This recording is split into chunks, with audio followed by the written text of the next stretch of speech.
llamado, porque tú fuiste llamado con una vocación. ¿Cuál es la vocación con la que fuiste llamado? La doctrina de Cristo. ¿Y en qué consiste la doctrina de Cristo o la ley de Cristo? Ama a tu prójimo, ¿ya? Sé buena persona con tus hermanos, no los mandes al infierno, soporta, ten mansedumbre, ¿ya? Con toda humildad. Si hay una persona que te hace renegar, ¿ya? Corrígela con toda humildad, no lo mandas al infierno. No le digas, perece tú y tu dinero, ¿ya? Perece, vete al infierno. No, no, no. Con toda humildad y mansedumbre, tranquilo, porque esa es la vocación con la que nosotros hemos sido llamados, ¿ya? Soportando con paciencia los unos a los otros, en amor, ¿ya? Solícitos en guardar la unidad del espíritu en vínculo de paz, solícitos en guardar la unidad del espíritu en ese vínculo de paz, porque Cristo es nuestro príncipe de paz, y a eso fuimos llamados, a la paz, ¿ya? Entonces, si tú eres un maestro, no, bueno, todos los maestros siempre van a tener la tendencia a enseñar con amor, si es que verdaderamente tienen la vocación o el llamado de maestros. No necesariamente hablando de una persona en Cristo, sino un profesor o una persona, un profesional va y estudia en la universidad porque quiere ser profesor, porque es su vocación. Porque acá en el Perú, hermano, los profesores son los peores pagados, ¿ya? Tú no te haces profesor para ganar dinero, no, no, no, tú te haces profesor por amor a la vocación, no por ganar dinero. Si quieres ganar dinero, lo último que pensarías es la profesión de profesor, ¿ya? De docente. Hermano, quiero ser profesor. ¿Para qué? Para ganar mucho dinero. Imposible, hermano. Acá en Perú todavía. No, pues hermano. Si tú quieres profesor, es a pesar de la paga. ¿Ya? Tú quieres ser profesor. Es que el ser profesor acá en el Perú es una vocación muy noble de servicio, en el que la prioridad no es el dinero. O sea, tu motivación, tu pasión es el enseñar, no es el dinero. ¿Ya? Bueno, eh, por eso, eh, tienes que siempre instruir con amor, ¿no? Con cariño, con paciencia. Ese es el mandamiento que el consejo de Pablo, ¿no? El consejo de Pablo.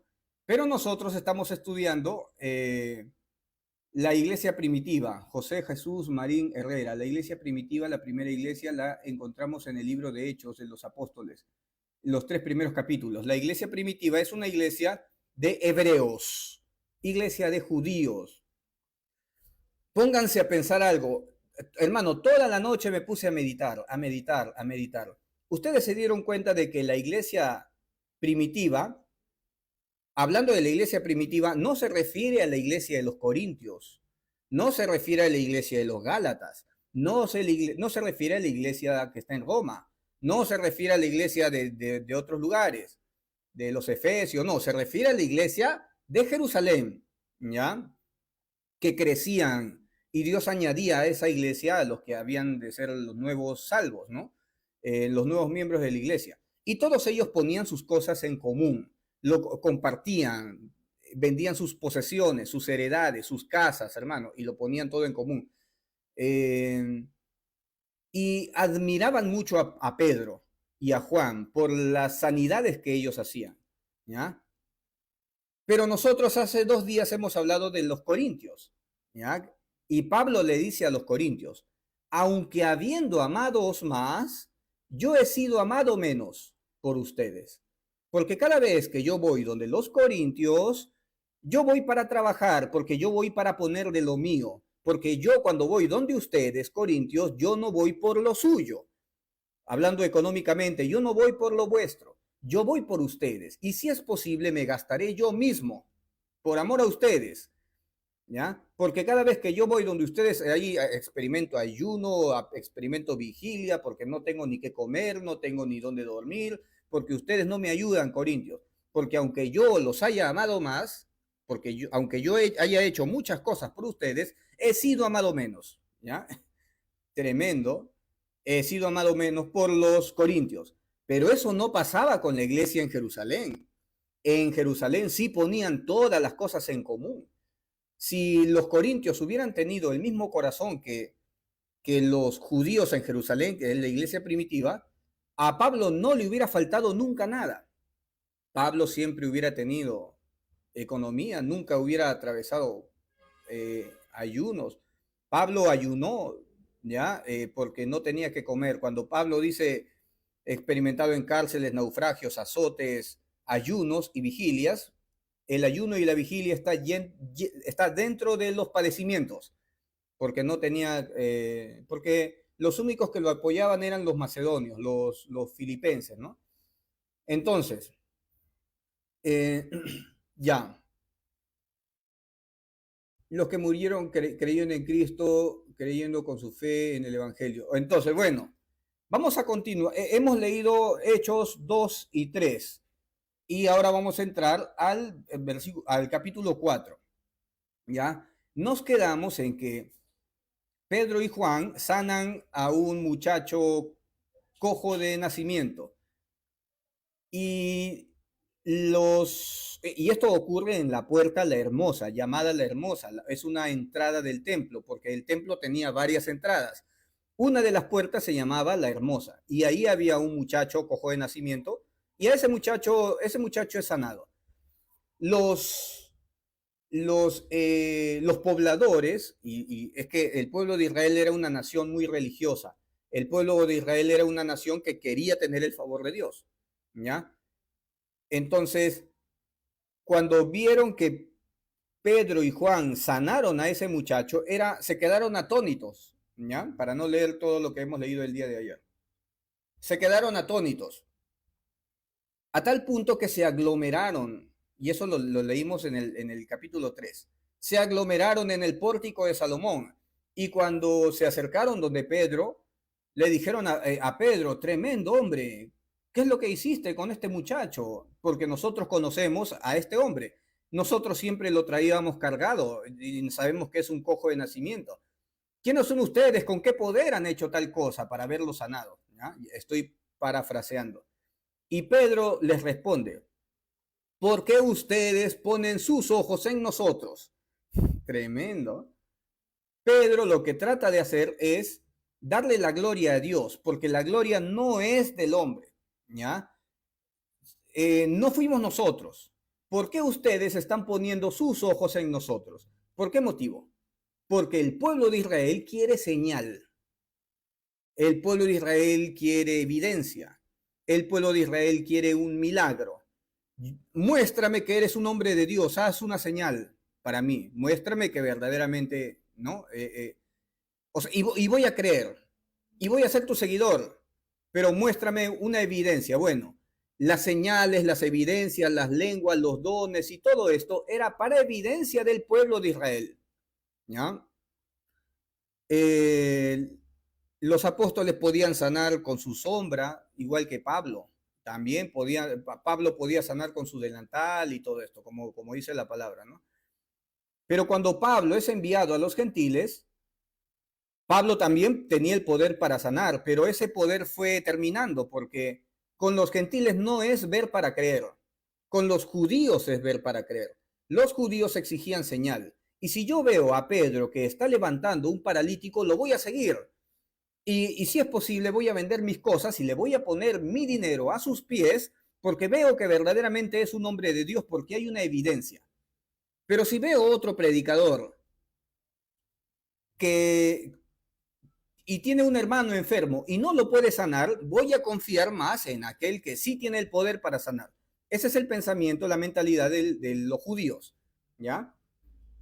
Hasta que llega el punto en el que Pablo tiene su amigo que es Epafrodito. Epafrodito es el que se iba a Macedonia y a diferentes lugares trayendo ofrendas para Pablo. Hasta que llegó el momento en el que Epafrodito enfermó de muerte. A ver, voy a buscar ese versículo, ¿ya? Epafrodito enfermó de muerte. ¿Dónde está esto? Filipenses 2:25. A ver. Sí, Filipenses 2:25. A ver, Filipenses 2:25. Momento. Mas tuve por necesario enviaros a Epafrodito. Epafrodito siempre era enviado a los filipenses. Filipenses es una iglesia pobre que pero los filipenses siempre enviaban dinero a Pablo, siempre lo ayudaban económicamente, los macedonios, ¿no? Entonces, Pablo dice, tuve por necesario enviarlos a Epafrodito, porque Epafrodito era el mensajero que traía ofrendas para que Pablo se alimente, ¿no? Mi hermano y colaborador y compañero de milicia, vuestro mensajero y ministrador de mis necesidades. Ministrador de mis necesidades, Epafrodito. Porque él tenía gran deseo de veros a todos vosotros y gravemente, a ver, y gravemente se angustió porque habíais oído que había enfermado. Epafrodito enfermó, pero su enfermedad fue grave, pues en verdad estuvo enfermo, a punto de morir. Epafrodito, que era pieza clave del ministerio de Pablo, enfermó gravemente, porque Epafrodito era el mensajero que traía dinero a la iglesia de Pablo, al ministerio de Pablo para su alimento, ¿no? Para su alimentación, ayudas económicas y todo. Entonces se necesitaba a Epafrodito activo, pero Epafrodito enfermó de muerte. Pero Dios tuvo misericordia de él, y no solamente de él, sino también de mí, para que no tuviese tristeza sobre tristeza. ¿Por qué? Porque eh, Pablo Pablo tenía poder de sanidad, porque Pablo podía sanar también con su delantal y todo esto, pero no pudo sanar a Epafrodito. ¿Por qué motivo? Porque el trabajo con los gentiles no es por milagros. Créeme que yo soy un hombre de Dios, manifiéstame que eres un hombre de Dios. Bueno, tráiganme un muerto, voy a levantar un muerto. No, no, no. Con los gentiles no es así.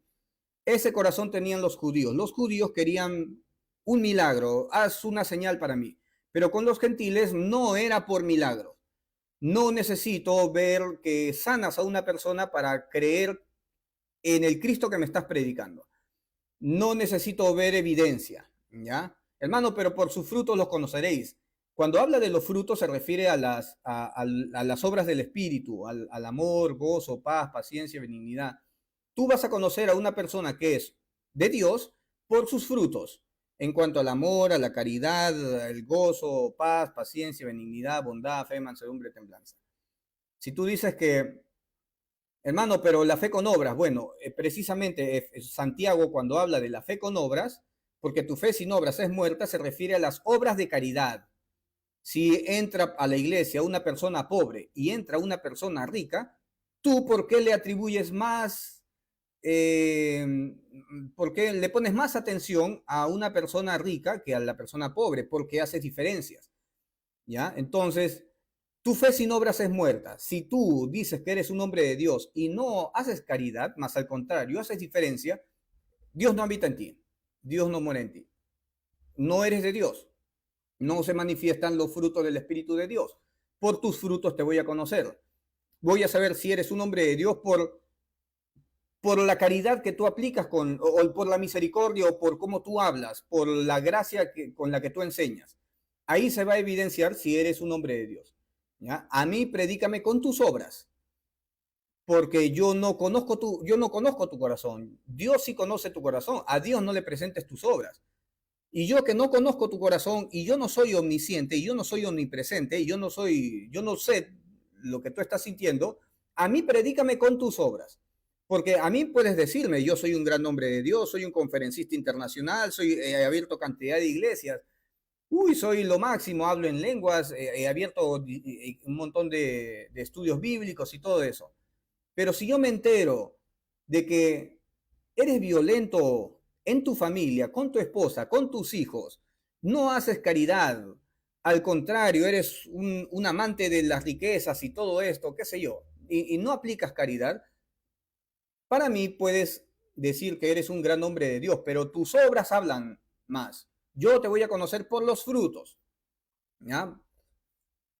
El hecho de haber sido sumergido en agua en el nombre de Jesús o haber sido sumergido en el nombre de Padre, Hijo y Espíritu Santo, eso no es evidencia de que eres un hombre de Dios. Hermano, pero eso es testimonio de que somos un hombre de Dios. No, el bautismo en agua no da testimonio de que eres un hombre de Dios. Lo que dan testimonio son los frutos. Eso da testimonio de que eres un hombre de Dios. ¿Ya? ¿Ok? Entonces, Porque qué fácil, hermano. Bueno, me voy a bautizar en agua, ya está, listo. Ok, y con eso ya me estás demostrando que eres un hombre de Dios. No, hermano. No, no, no. El que da testimonio delante de Dios es el Espíritu. Y el que da testimonio delante de los hombres son los frutos. ¿Ya? Los rituales, hermano, fueron dirimidos en la carne de Cristo. Porque Cristo dirimió todo el sistema de ritos, de mandamientos y todo en su carne. ¿Ya? Entonces,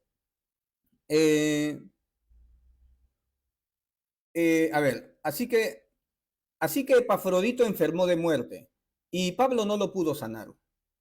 Pero si Pablo tenía el don de sanar, como el día de ayer por ahí una persona dijo, ¿no? Sí, pero Dios nos dio a nosotros el don de sanidad y nosotros tenemos, bueno, si tienes el don de sanidad, hermano, preséntenme. ¿Quién tiene don de sanidad, hermano? Preséntenme, que por su libre autoridad sane a una persona. Los únicos que tuvieron ese don fueron los apóstoles. Los apóstoles podían sanar hasta con su sombra, con su libre decisión. No tengo oro ni plata, pero lo que tengo te doy. ¿Ya? Y todavía Pedro le dice al cojo de nacimiento, le dice, mírame, le dice. Tremendo, hermano. Lo que tengo te doy. ¿Ya? Si yo salgo a la calle y le pongo las manos a una persona y decreto que va a ser sana, eso no lo sana físicamente. Yo tengo que pedirle a Dios, Señor, ten misericordia y sana a esa persona si es que es de acuerdo a tu voluntad. ¿Ya? Pero a los apóstoles sí se les dio autoridad, pero bueno, ya ese es otro tema.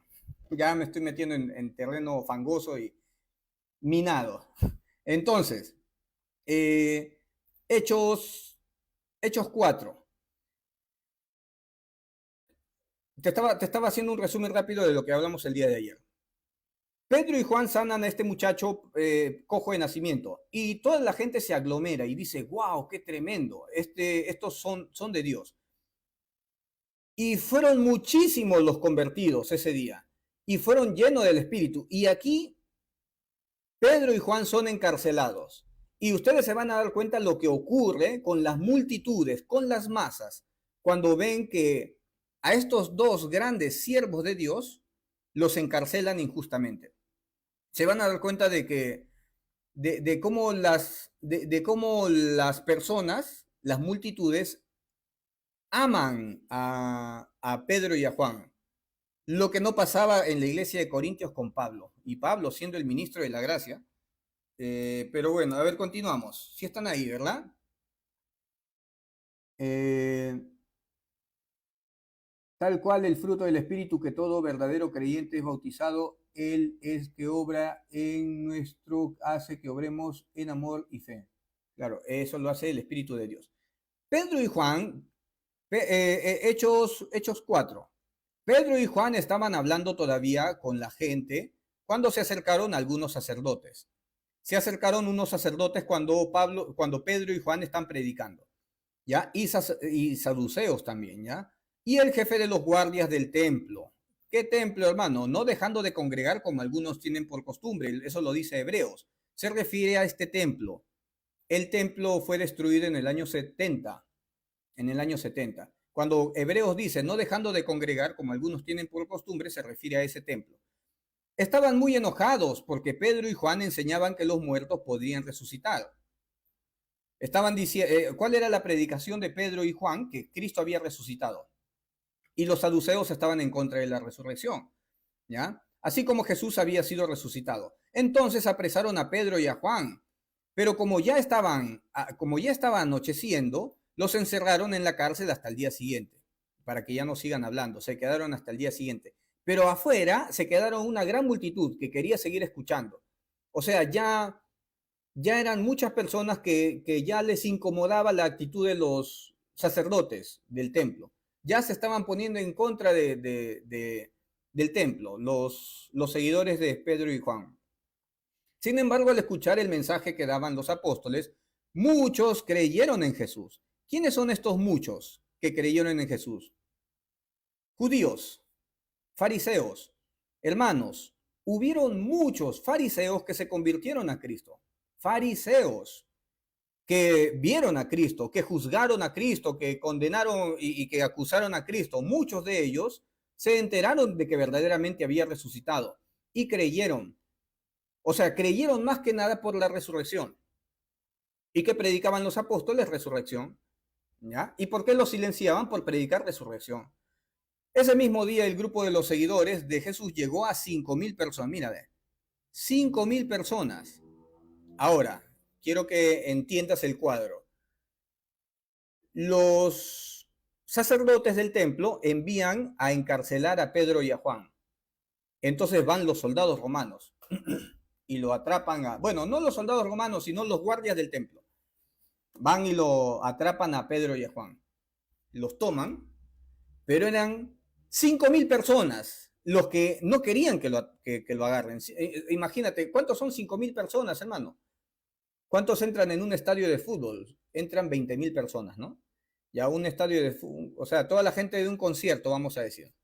Imagínate la multitud de un concierto, ¿ya? De 5.000 personas.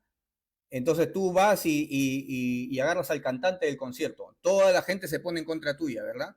Ya, entonces los guardias del templo empezaron a tener temor de la multitud que aglomeraba, que seguía a Pedro y a Juan, ¿no?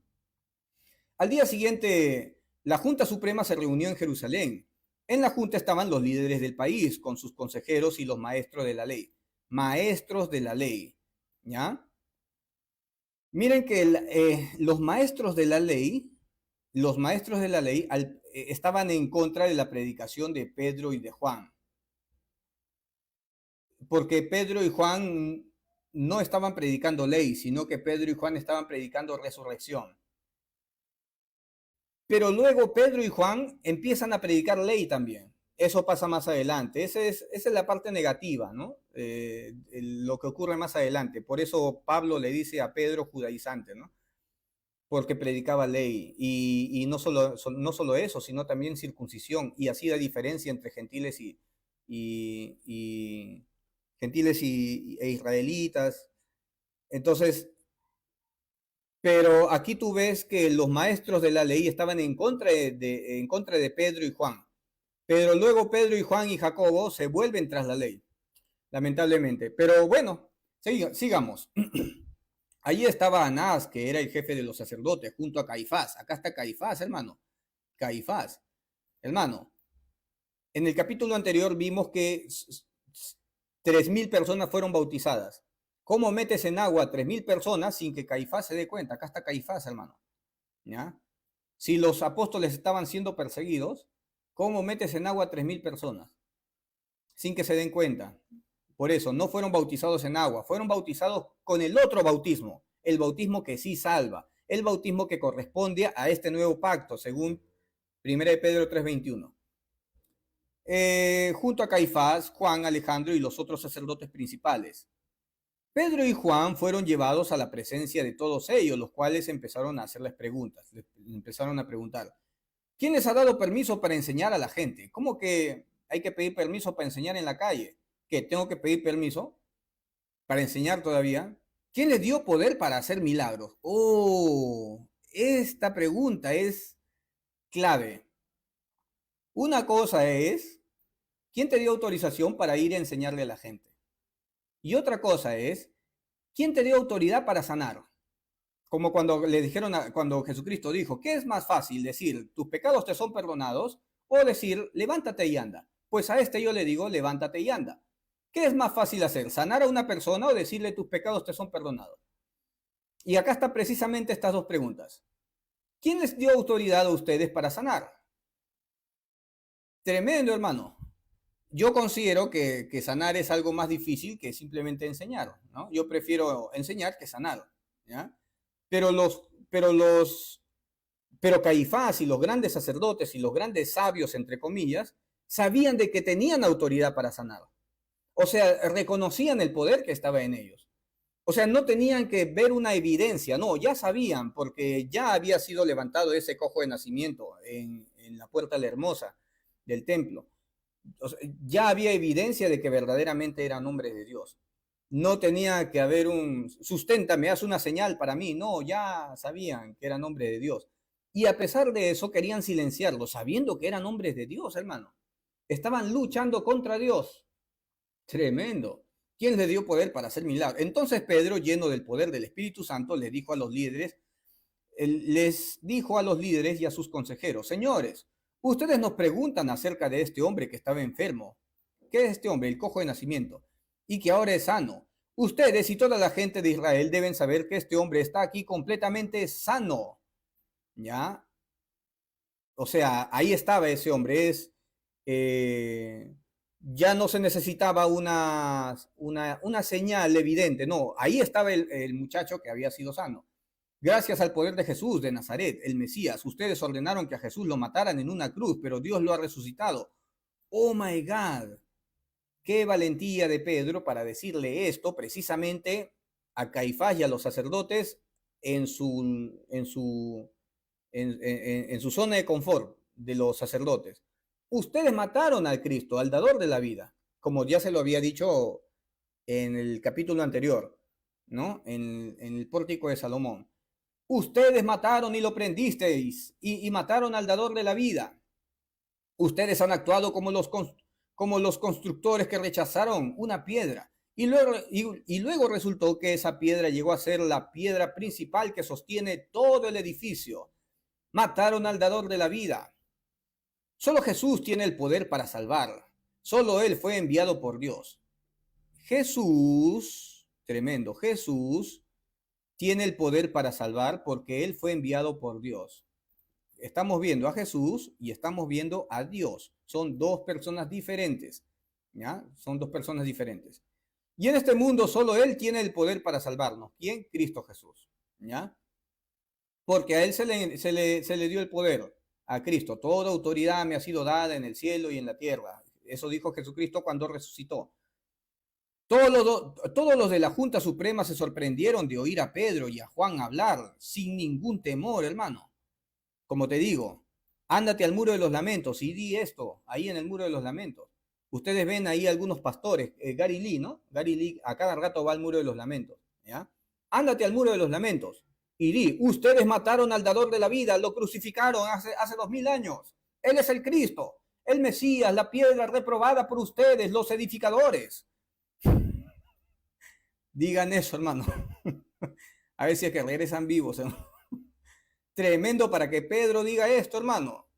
Tremendo para que Pedro y Juan hayan hablado con esta autoridad. Y para que no hayan sido muertos en ese momento por los judíos. O sea por los maestros, grandes maestros rabinos fariseicos, ¿ya? Verdaderamente la presencia de Dios causaba temores hasta en estos fariseos, ¿no? A pesar de que eran hombres sencillos y de poca educación, se dieron cuenta entonces de que ellos habían andado con Jesús, ¿ya? Y no podían acusarlos de nada porque allí de pie junto a ellos estaba el hombre que había sido sanado. Tremendo, hermano. Oh, gloria a Dios, me maravillo, hermano. Si no hay excusa, si ahí está, al costadito está la persona que sanó. Ahora, si fuera poder del diablo, ¿el diablo qué hace sanando a una persona para glorificar a Cristo? Fue Dios el que sanó a ese muchacho. No hay excusa o no hay acusación. Versículo 15. Los de la junta ordenaron sacar de la sala a los acusados. ¿Acusados de qué? ¿Acusados de qué? Y se pusieron a discutir entre ellos. Entre ellos mismos se pusieron a discutir. Entre los grandes maestros rabinos de la ley. ¿Qué vamos a hacer? Se decían. No podemos acusarlos de mentirosos, porque no eran mentirosos. Pues lo que hicieron por este hombre es realmente un milagro y todos en Jerusalén lo saben. Ellos la tenían clara, los grandes maestros, que verdaderamente era Dios actuando en Pedro y en Juan. Y no podían acusarlos. O sea, estaban frente a la verdad, pero ¿qué los detenía? Ahí tú te das cuenta del endurecimiento en parte, ¿ya? Del misterio que dice Pablo, ¿no? Que sobre ellos está determinado un endurecimiento en parte hasta que venga la plenitud de los gentiles y luego después de esto toda Israel será salva. Entonces hay un endurecimiento que viene de parte de Dios, que a pesar de que ven un milagro, no lo ven. A pesar de que escuchan la palabra de Dios, cierran sus oídos. A pesar de que sienten el temor y la autoridad del Espíritu Santo en ese momento, se cierran. Es como cuando Dios endureció el corazón del faraón. igualito. A pesar de que el faraón veía todas estas cosas increíbles, poderosas, todas estas plagas para que el pueblo de Israel salga libre, a pesar de eso, igual voy a cerrar mi corazón. Tremendo, ¿no? ¿Quién endureció el corazón del faraón? Bueno, Dios se atribuye ese hecho. Versículo, a ver, no podemos acusarlo de mentiroso, pues lo que hicieron por ese hombre es realmente un milagro y todos en Jerusalén lo saben. Otros decían, debemos impedir que lo sepa más gente, tenemos que amenazarlos para que dejen de hablar del poder de Jesús. Tenemos que impedir, ¿por qué? Porque cuando fueron los soldados a traerlos eran 5,000 personas afuera. Y ahora que se han dado cuenta que los estamos reteniendo injustamente, más se van a aglomerar y se van a poner en contra de nosotros. Y hasta los mismos guardias del templo ya no van a querer ir a capturarlos. Cuando nosotros demos la orden para que vayan y traigan a estos que están predicando, ya no van a querer ir. ¿Por qué? Porque van a tener más temor de las personas que de hacernos caso a nosotros. ¿Qué hacemos? ¿Cómo los silenciamos? Bueno, simplemente hay que castigarlos y hay que dejarlos sueltos, ¿no? Y ahí luego interviene Gamaliel, y Gamaliel dice, de repente están luchando contra Dios. Pero vamos a seguir leyendo. Así que los llamaron y les ordenaron, no le digan a nadie lo que ha pasado y dejen de enseñar a la gente acerca del poder de Jesús. Pero Pedro y Juan le respondieron, díganos entonces, ¿debemos obedecer a ustedes antes que a Dios? Oh my God. Nosotros no podemos dejar de hablar de todo lo que hemos visto y oído, porque nosotros hemos visto a Cristo resucitado y de eso predicamos. No nos pueden frenar ustedes porque ustedes que se juntan con los saduceos y creen que no existe resurrección, por el hecho de que ustedes no creen en resurrección, nosotros nos vamos a quedar callados y nosotros lo hemos visto resucitado.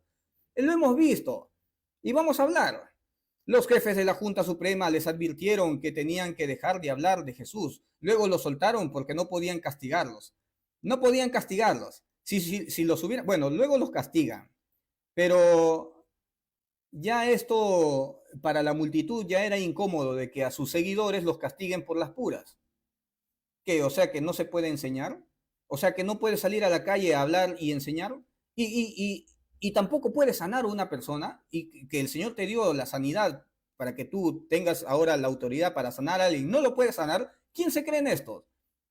Si tú tienes el poder para sanar a una persona y ellos te van a limitar este poder, entonces los sacerdotes, los fariseos, Caifás y el templo ya empezaron a perder seguidores ¿no? Empezaron ya la gente empezó a perder amor sobre ellos, sobre los fariseos y todo eso. Pues todo el pueblo alababa a Dios por haber sanado milagrosamente a ese hombre. Pues todo el pueblo alababa a Dios por haber sanado milagrosamente a ese hombre. Todo el pueblo de Jerusalén, que tenía más de 40 años de edad. Tenía más de 40 años de edad. O sea, si era cojo de nacimiento, era 40 años que estaba cojo. Hermano, 40 años cojo, todo el mundo te conoce. Ah, ese el cojito ya hace 40 años, ¿no?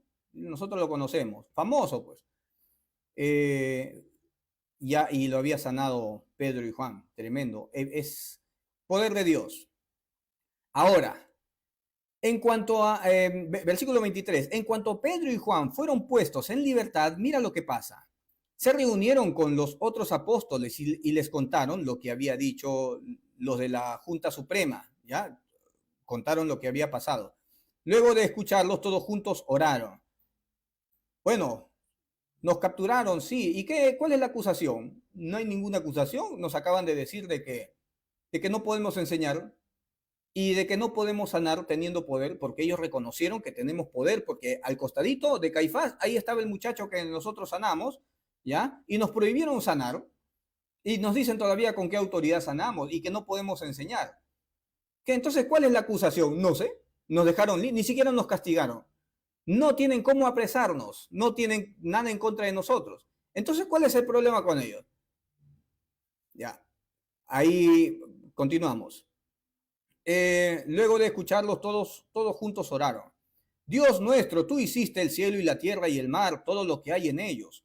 Tú, por medio del Espíritu Santo, le hablaste al rey David, nuestro antepasado, por medio de David que estaba a tu servicio, dijiste, ¿por qué se rebelan contra Dios las naciones y los pueblos? Este espíritu siempre va a haber, es rebelarse contra Dios.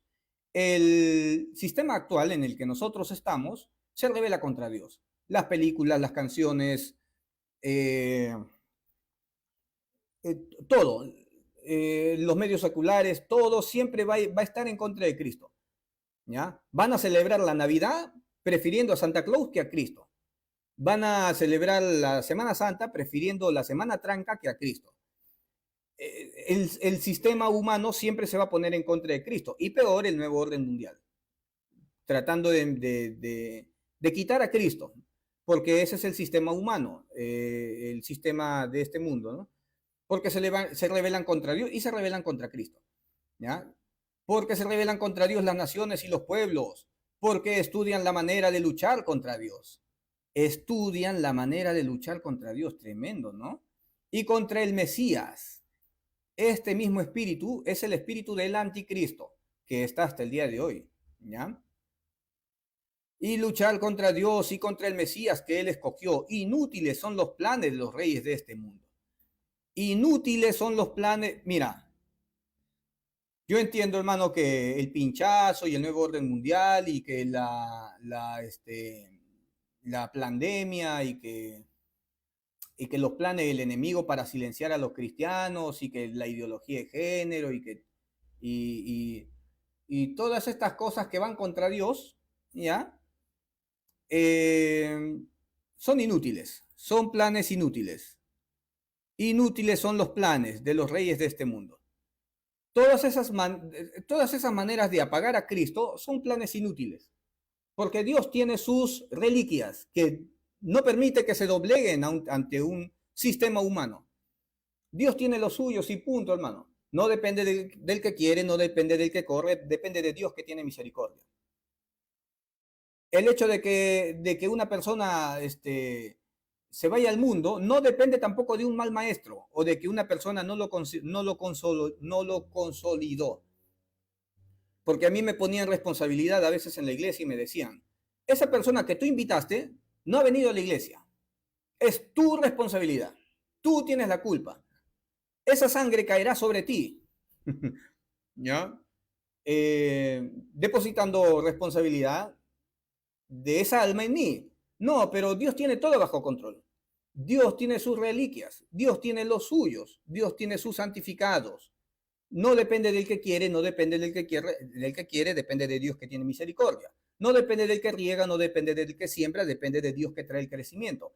Todo depende de Dios. No tienes que decir, la iglesia está cada vez peor, la iglesia está perdida, ay de la iglesia que de la iglesia está mal y que la iglesia... No, la iglesia es de Dios, la iglesia es santa. Dios tiene su iglesia. No creas que el 100% de lo que tú consideras iglesia son iglesia todos. No, no, no, no, no, no, no. El 100% de las denominaciones no son iglesia. No son iglesia. Dios tiene su iglesia. Y Dios tiene su iglesia, ya, también dentro de, o sea, Dios tiene su iglesia, no necesariamente gente que congrega en una iglesia. Dios tiene los suyos, separados para Él, sellados por Él. ¿Ya? Tú libérate de toda responsabilidad. No, pero el Señor a mí me mandó a predicar y el Señor no va a llegar a esa persona. Si tú no predicas, no, el Señor va a usar a otra persona. No te cargues. Nosotros estamos en el reposo, nosotros estamos en el Shabbat. El Señor salvará a esa persona usándote a ti o no usándote a ti. Él enviará un ángel, el mismo Señor se manifestará ante esa persona, pero hermano, tú descansa, tú vive tranquilo, tú vive en el Shabbat, gózate en tu salvación y vive tranquilo, no vivas cargándote, porque yo me cargaba, hermano, yo decía, ya se viene el arrebatamiento y yo tengo responsabilidad porque yo tengo que predicarte el arrebatamiento porque si no muchísima gente se va a quedar y el Señor a mí me habló y yo no hice nada, como si fuera mi responsabilidad, hermano. No, hermano, el Señor se va a llevar a los suyos, ¿ya? Y no por causa de que tú hayas predicado y que tú hayas anunciado. El Señor te va a usar, claro que sí, como un instrumento, pero no es tu responsabilidad. Libérate de toda responsabilidad. Predica, vas a hacer la obra, porque Dios es el que pone en nosotros el querer como el hacer. Claro que sí. ¿Ya? Entonces, uy, no, también qué tremendo. Hoy descanso. Uy, hoy día de descanso. Inútiles son los planes de los reyes de este mundo. Todos los planes que se levantan contra ti son inútiles. Todos los planes que se levantan para frenar a la iglesia de este mundo son inútiles. El diablo se ha levantado contra la iglesia de este tiempo y tiene un plan específico para apartar a Dios de la iglesia. Aunque se levante, ¿cómo dice la palabra? Nada te separa del amor de Dios, ni la vida, ni la muerte, ni ángeles, ni principado, ni porvenir, ni lo alto, ni lo profundo, ni ninguna cosa creada. La iglesia es de Dios y punto, y ha sido sellado con el Espíritu de Dios por medio de Cristo. La iglesia y Cristo son un solo espíritu. La iglesia está, no hay ningún tipo de condenación para la iglesia. La iglesia, ¿ya? La iglesia no es la iglesia donde tú congregas, hermano. La iglesia donde tú congregas, ese grupo de personas, son pocos los que verdaderamente son iglesia. No todos son iglesia. El hermanito que a cada rato le echan los chukis y a cada rato le hacen liberación, y es el hermanito que habla en lenguas y que hace todas esas cosas, no es iglesia. Un nacido de Dios no practica el pecado. Un nacido de Dios ya fue sellado con el Espíritu de Dios y no necesita un milagro para... un nacido de Dios no necesita un viento para sentir la presencia de Dios. No, el nacido de Dios vive por convicción, sabe que el Señor está con él siempre, ¿no?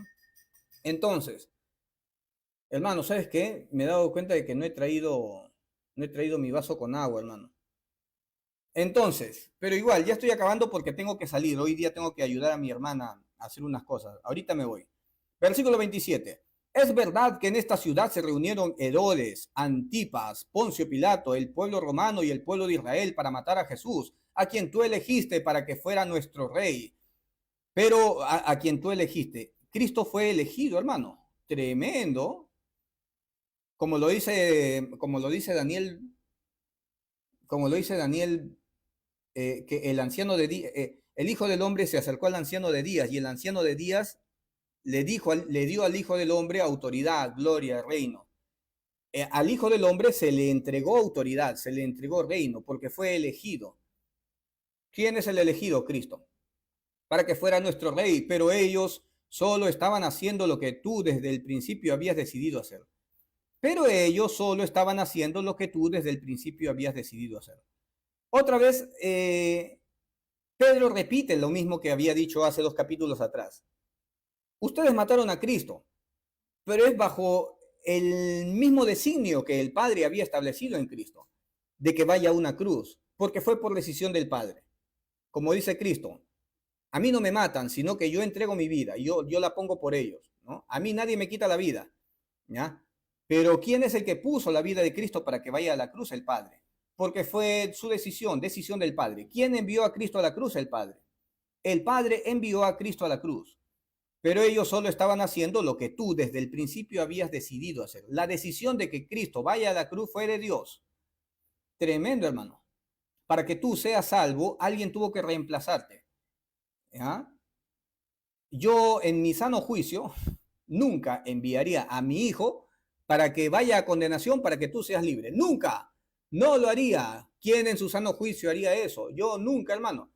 Si esperas esa iniciativa mía, no, hermano. Pero esa iniciativa la tuvo Dios para tu salvación, hermano. Imagínate lo que...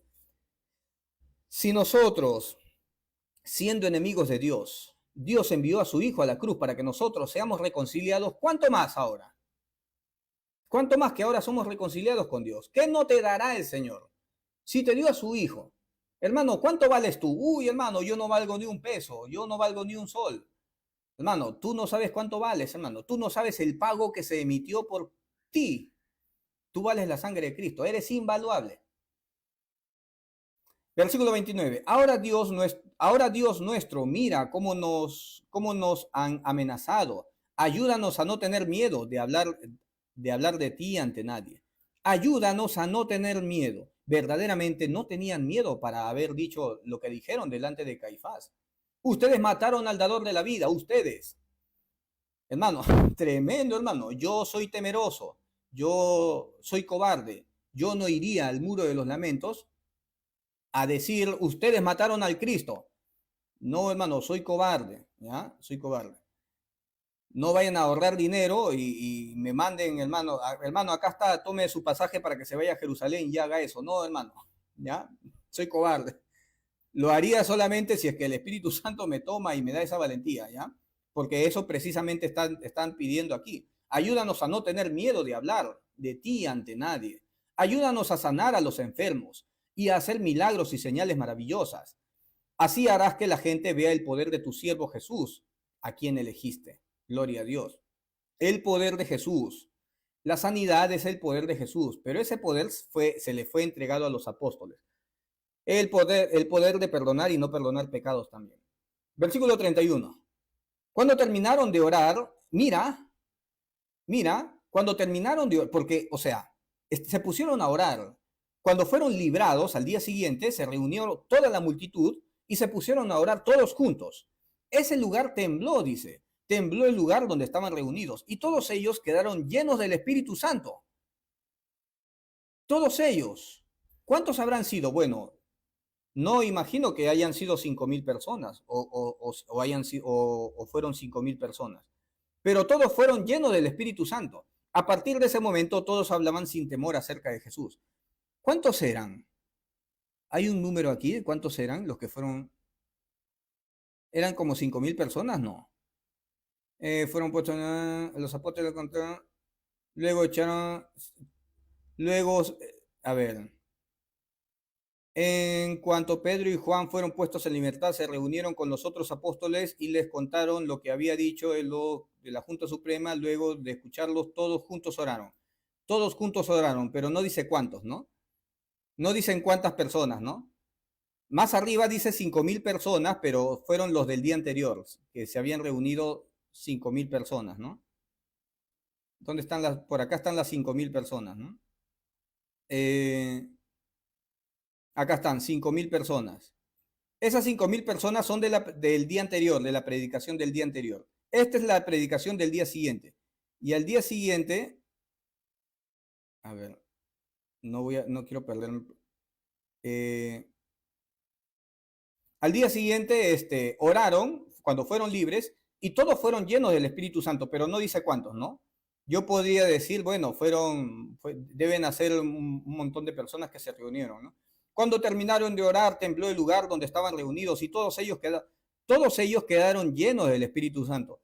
No está hablando de los apóstoles, porque los apóstoles ya habían sido llenos del Espíritu Santo en el Pentecostés. 2 días anteriores o 3 días anteriores, en el capítulo 3, fueron llenos del Espíritu 3.000 personas. Fueron bautizadas con el Espíritu de Dios 3.000 personas, ¿ya? Al día siguiente 5.000, aquí no sé cuántos. A partir de ese momento todos hablaban sin temor acerca de Jesús. Bueno, fueron llenos del Espíritu Santo. ¿En qué momento aparece aquí el bautismo en agua? No, todo es por medio de la predicación. El bautismo en agua no te da al Espíritu Santo. No eres lleno del Espíritu Santo por medio de ser sumergido en agua o en el nombre de Jesús o en el nombre del Padre, Hijo y Espíritu Santo, ¿ya? Porque Felipe bautizaba en Samaria en el nombre de Jesús y ninguno era lleno del Espíritu Santo. Tanto así que Pedro y Juan tuvieron que viajar a Samaria e imponer manos. Y con la imposición de manos, así venía el Espíritu Santo, no por medio del bautismo en agua. Tanto así que Simón el mago se dio cuenta de que el Espíritu Santo venía por la imposición de manos. Y Simón el mago dijo, también quiero ese mismo poder porque yo veo que ustedes están dando el Espíritu Santo por medio de la imposición de manos.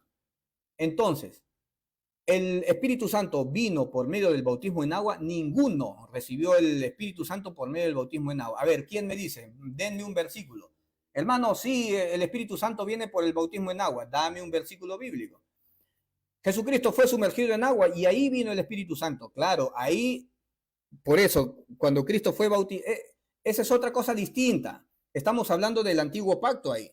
Pero ahora en el nuevo pacto, el bautismo no es el de Juan. Juan dijo, yo solamente bautizo en agua. Yo solamente bautizo en agua, pero el que viene después de mí, él los bautizará en Espíritu Santo y fuego. Él quiere que yo lo bautice, pero yo quisiera ser bautizado por él. Como así dice, ¿no? Tú vienes a mí para que yo te bautice cuando yo quisiera ser bautizado por ti, le dice Juan, ¿no? O sea, ahí se ven dos bautismos. El bautismo que iba a caducar porque el bautismo de Juan tuvo que menguar para que el de Cristo crezca, ¿ya? Y aparece también el bautismo de Cristo. Y el bautismo de Cristo es solamente por medio de la predicación. El bautismo de Cristo es solamente por anunciar el Evangelio. ¿Ya? Al oír el Evangelio, el Evangelio de la salvación y habiendo creído en él, fuiste sellado con el Espíritu Santo de la promesa, según Efesios 3. Efesios 1.13. Efesios 1.13. ¿Cómo recibes al Espíritu Santo? Por medio de la predicación. ¿Y qué estaba pasando acá? Pedro estaba predicando. ¿Y cómo recibieron al Espíritu Santo? Por medio de la predicación. ¿Y cómo recibió Cornelio el Espíritu Santo? Por medio de la predicación. Todo es por medio de la predicación. Por eso Pablo dice, a mí el Señor no me mandó a bautizar, a mí me mandó a predicar el Evangelio para que no se haga vana la cruz de Cristo, porque verdaderamente sí he bautizado. He bautizado a Crispo, he bautizado a Gallo, he bautizado también a la familia de Estefanas. De alguno más no me acuerdo si he bautizado a algún otro. Gracias a Dios, a ninguno más he bautizado. Para que no digan que he sido bautizado por Pablo, por Apolo, por Pedro, porque a mí el Señor no me mandó a bautizar. A mí el Señor me mandó a predicar. Y por medio de la predicación recibes el verdadero bautismo. ¿Ya? Porque no es el bautismo de hombres, es el bautismo de Cristo. Cristo bautiza por medio del lavamiento del agua, que es su palabra. Tremendo, hermano. Uy, hermano. El oír con fe, eso. Cintia Oliva, exactamente. Alejandro Mauricio. Mari Cocino, que Dios la bendiga. El bautismo del Espíritu Santo es uno y la llenura es otra. No, todo es lo mismo. Todo es lo mismo. Ser lleno del Espíritu Santo es lo mismo. La llenura, el ser sellado con el Espíritu Santo, todo es lo mismo. Hermano, para ir al cielo tenemos que ser llenos del Espíritu Santo. Ya está, listo. Hermano, pero tenemos primero que ser sellados con el Espíritu. Ya es lo mismo. Hermano, pero tenemos que ser circuncidados con el Espíritu. Es lo mismo. Pero tenemos que ser también bautizados con el Espíritu. Es lo mismo. Ser bautizado en el Espíritu, ser circuncidado en el Espíritu, ser sellado con el Espíritu, tener la llenura del Espíritu, todo es lo mismo. Todo es lo mismo. ¿Ya? A ver, continuamos. 32. ¿Qué hora es? Ya me falta esto nada más, y termino, ¿ya? Ahora quiero que se den cuenta de algo. Vamos a entrar al terreno un poquito difícil, ¿ya? Los apóstoles eran muy admirados, y, pero la admiración se salía ya de control sobre los apóstoles. Versículo 32. Todos los seguidores de Jesús tenían una misma manera de pensar y de sentir, todos sentían lo mismo. Todo lo que tenían, perdón, todo lo que tenían lo compartían entre ellos, perdón. Y nadie se sentía dueño de nada. Oh my God. Este sentir no estaba en Corintios. ¿Ya? En Corintios no estaba ese sentir. Porque en Corintios no había este sentir de compartir. Y esto que en Corintios eran los que más hablaban en lenguas y iban tras dones y lenguas angelicales y todo eso, pero no había este sentir. ¿Ya? Versículo 33. Llenos de gran poder, los apóstoles enseñaban que Jesús había resucitado y Dios los bendecía mucho. Y no les hacía falta nada porque los que tenían, alguna casa o terreno lo vendían. Vendían casas y terrenos. Casas y terrenos. Imagínate cuánto dinero se movía en esta iglesia. No eran como los macedonios. La iglesia de Filipenses era una iglesia pobre, pero aquí vendían sus casas, sus heredades, ¿ya? O sea, tenían muy bien a Pedro y a Juan. Pedro y Juan no les faltaba nada económicamente, hermano. Al que le faltaba siempre económicamente era a Pablo. A Pablo no lo trataban como lo trataban a Pedro y a Juan, hermano. ¿Ya? Y entregaban el dinero a los apóstoles. A ver, ¿qué traducción es esta? Ah, esta es la traducción lenguaje actual. Aquí yo te lo voy a leer con la 1960, ¿ya? Ah, de razón. Quiero leerte este detalle. A ver.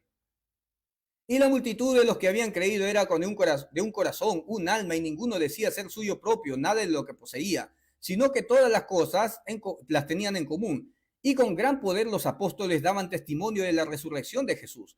¿Qué es lo que predicaban los apóstoles? Resurrección. Cristo resucitó. ¿ya?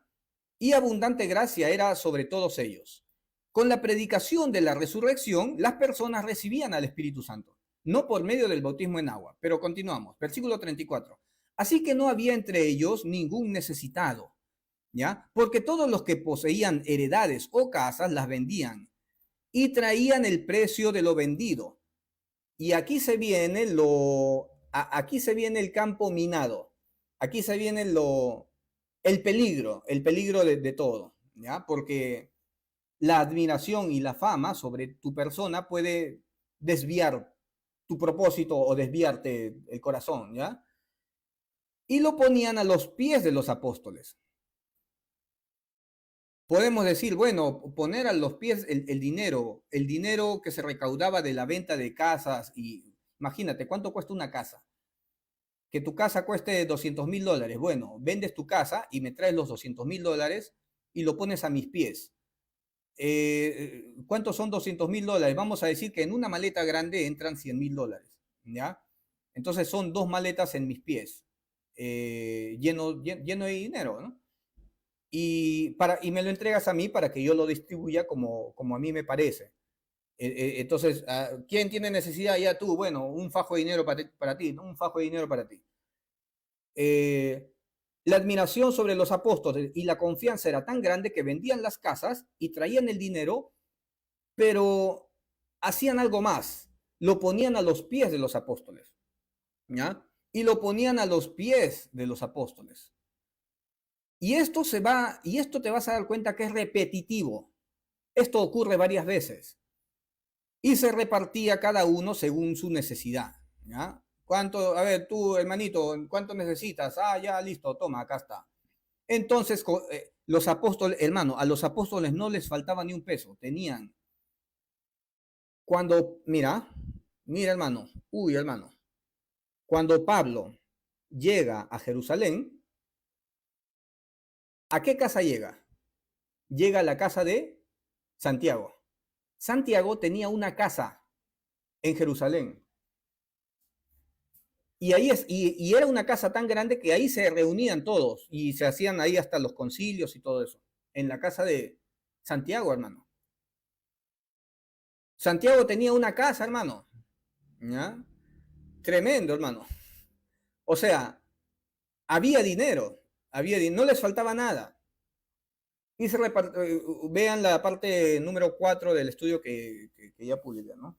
Ay, amor, gracias. Bueno, hermanos, ya me voy despidiendo, ¿ya? Voy a acabar aquí.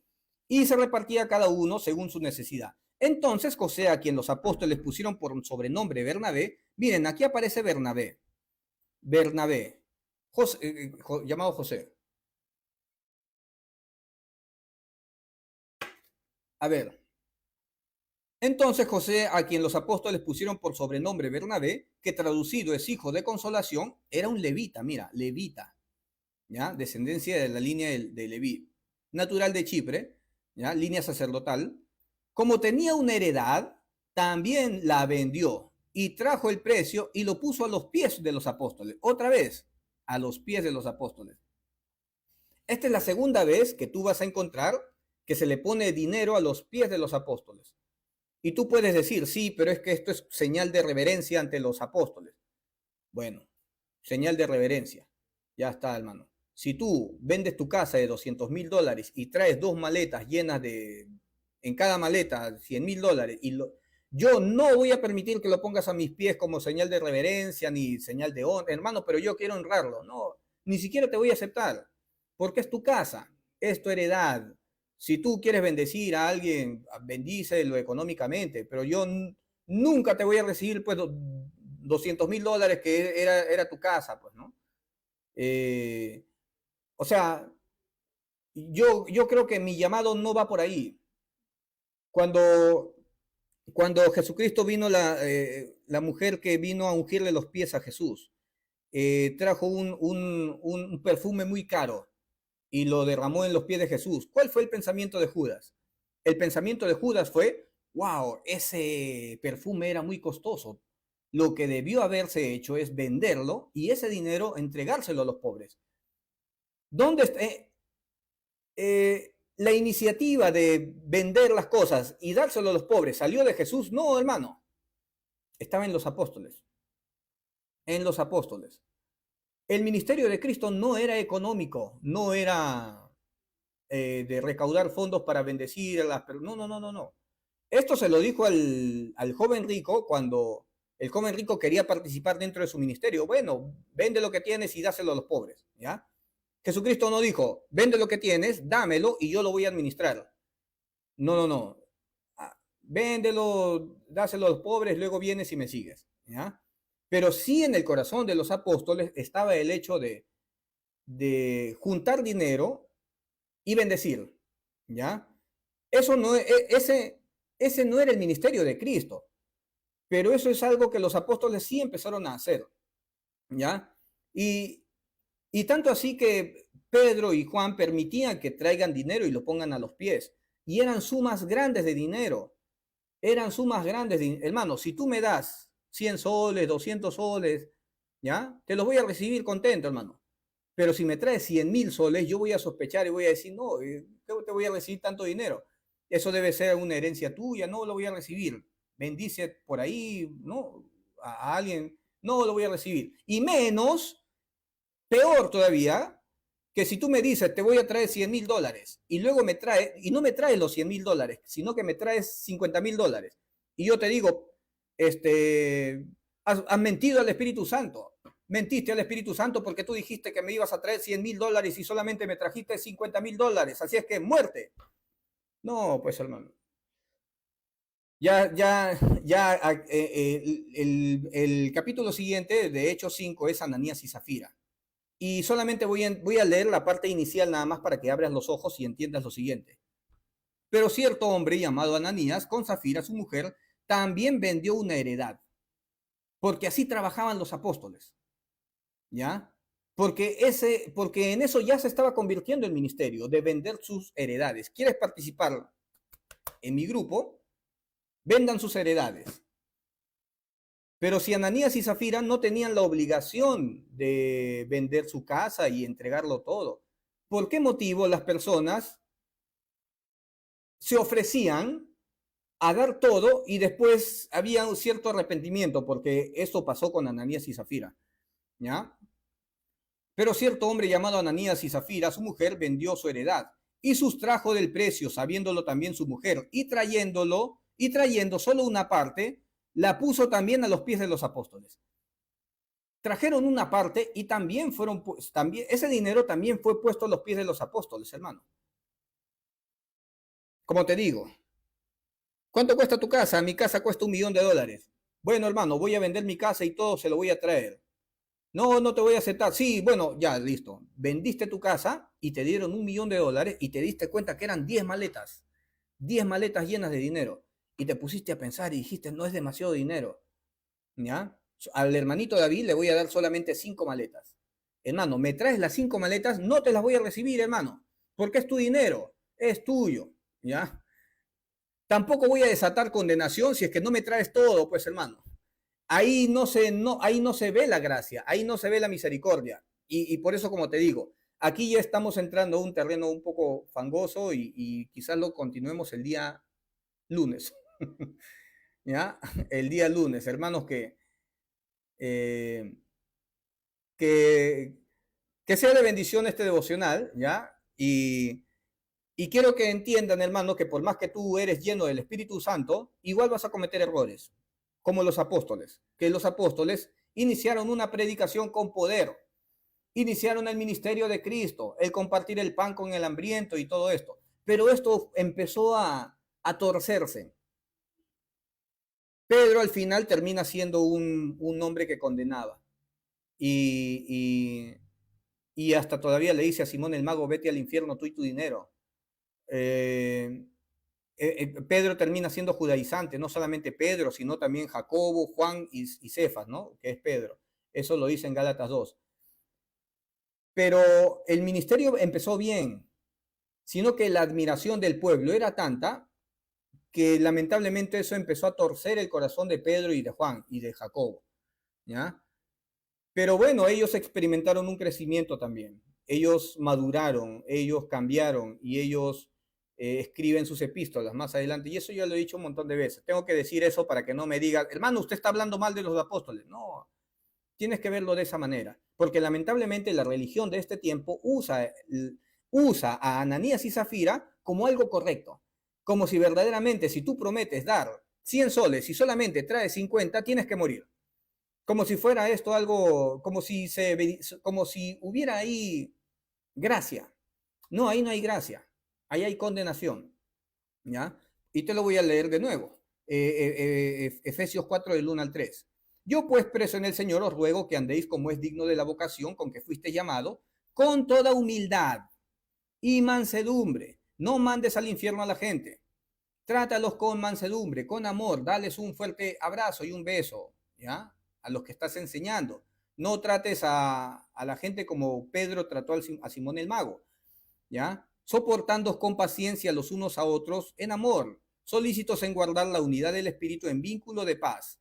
Y de esto se va a tratar la parte 5 del estudio que ya lo terminé hoy día.